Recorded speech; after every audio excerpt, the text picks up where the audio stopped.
The fluorescent lights of the hospital corridor cast harsh shadows as Maria Gonzalez pressed her back against the cold wall, clutching a crumpled piece of paper to her chest. Her shoulders shook with silent sobs, each breath a desperate attempt to hold back the flood of despair threatening to consume her. The medical bill in her trembling hands might as well have been a death sentence. $47,000 for her 8-year-old daughter's emergency surgery. For a woman who cleaned office buildings for $12 an hour, it might as well have been $47 million. David Chen had built an empire worth $3 billion, but tonight, dressed in a janitor's uniform with a mop bucket at his side, he was just another invisible worker in the sprawling medical complex. As the CEO of Chen Industries, he'd made it a practice to work undercover in various businesses, his own and others, to understand the real challenges facing everyday Americans. He'd cleaned floors in luxury hotels, served coffee in corporate cafeterias, and stocked shelves in retail stores. But nothing had prepared him for what he was about to witness in the sterile hallways of St. Mary's General Hospital. The soft sound of crying drew his attention as he rounded the corner toward the pediatric wing. There, huddled against the wall like a broken bird, was a woman in a faded cleaning uniform identical to his own. Her name tag read Maria, and the pain etched across her face spoke of a suffering that went far deeper than physical exhaustion. David had learned long ago that the best way to understand someone was simply to listen. He approached slowly, setting down his mop bucket with a gentle clink that announced his presence without startling her. "Hey," he said softly, his voice carrying the slight accent he'd cultivated for his janitor persona. "You okay?" Maria looked up,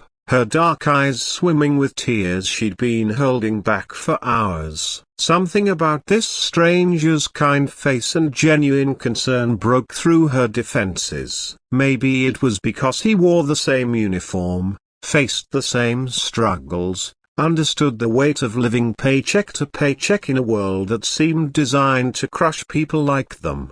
"My daughter," she whispered, her voice barely audible. "Sophia. She's only 8, and she needed emergency surgery 3 days ago. Appendicitis that turned into something worse." She held up the crumpled bill with shaking hands. "I don't know how I'm going to pay for this. I work 3 jobs. But it's never enough." Never enough. David felt something twist in his chest, to a pain he hadn't experienced since he was a child, watching his own immigrant parents struggle to make ends meet. Before building his fortune, he'd known the terror of medical bills, the shame of having to choose between medication and groceries, the exhaustion of working multiple jobs just to survive. "How much?" he asked gently. $47,000, Maria said, the words falling like stones. "I asked about payment plans, assistance programs, anything.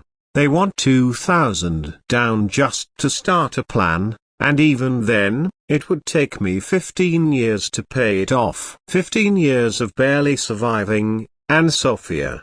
Her voice broke. "Sophia won't understand why we can't afford the things other kids have, why mommy cries herself to sleep every night." David sat down on the floor beside her, his $3,000 shoes hidden beneath the janitor's work boots he'd worn for authenticity. "What about Sophia's father?" "He left when she was 2, Maria said, wiping her eyes with the back of her hand. "Said he couldn't handle the responsibility. It's just been me and her ever since. She's everything to me, everything, and I'm failing her." "No," David said firmly, surprising himself with the intensity in his voice. "You're not failing her. You're here, aren't you? You're working 3 jobs, you're fighting for her. You're loving her. That's not failing, that's heroism. For the next hour, David listened as Maria poured out her story. She'd immigrated from Guatemala at 19 with nothing but hope and determination. She'd learned English by watching children's television shows while Sophia napped. She worked as a cleaning lady from 6 a.m. to 2 p.m.,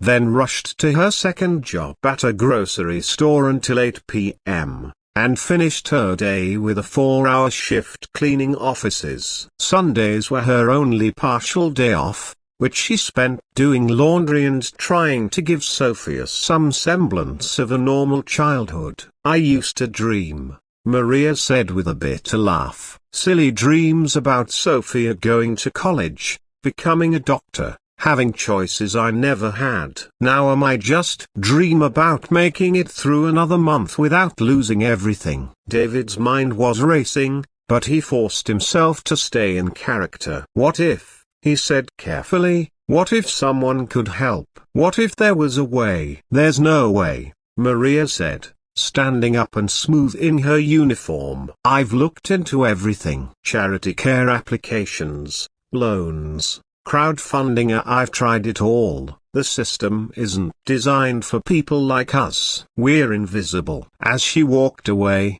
her shoulders squared with the kind of resigned determination that comes from years of fighting losing battles, David remained sitting on the floor. He pulled out his phone and made a series of calls that would change everything. The next morning, Maria received a call that she initially thought was a cruel joke. The hospital's financial office informed her that an anonymous donor had paid Sophia's entire medical bill, plus set up a fund to cover any future medical expenses. But that was only the beginning. When Maria arrived at work that evening, she found an envelope on her cleaning cart. Inside was a letter from NextChanged Industries offering her a position as a facilities coordinator at their corporate headquarters, a job that came with a salary of $60,000 a year, full health benefits, and tuition assistance for continuing education. "I don't understand," she told the woman from Human Resources who had stayed late to meet with her. "I never applied for any job at NextChanged Industries." "Sometimes," the woman smiled, "opportunities find us when we need them most. Our CEO has a special program for recognizing exceptional individuals in the community. Your dedication and work ethic caught his attention." What Maria didn't know was that David had spent the weekend conducting his own investigation. He'd spoken to her supervisors at all 3 jobs, who universally described her as the most reliable, hardworking, and honest employee they'd ever had. He'd visited Sophia's school, where teachers spoke glowingly of a bright, kind child who never complained about her second-hand clothes or simple lunches, who helped other students with their homework, and who spoke of her mother with absolute adoration. 6 months later, David finally revealed his identity to Maria during a company-wide meeting where he was recognizing outstanding employees. The look of shock, then understanding, then overwhelming gratitude on her face was worth more than any profit margin he'd ever achieved. "You gave me my life back," Maria said through tears as the auditorium erupted in applause. "But more than that, you gave Sophia her future back." Today, 3 years later, Maria manages the community outreach program at NextChanged Industries, a department created specifically around her vision of helping working families in crisis. Sophia, now 11, is thriving in school and has big dreams of becoming a pediatric surgeon, dreams that no longer seem impossible. David learned something profound that night in the hospital corridor: true wealth isn't measured in dollars or market share, but in the ability to transform lives. The investment he made in Maria and Sophia had returned dividends he never could have calculated, in loyalty, innovation, and the reminder that behind every uniform, every name tag, every invisible worker, is a human being with dreams, struggles, and an inherent dignity that deserves recognition.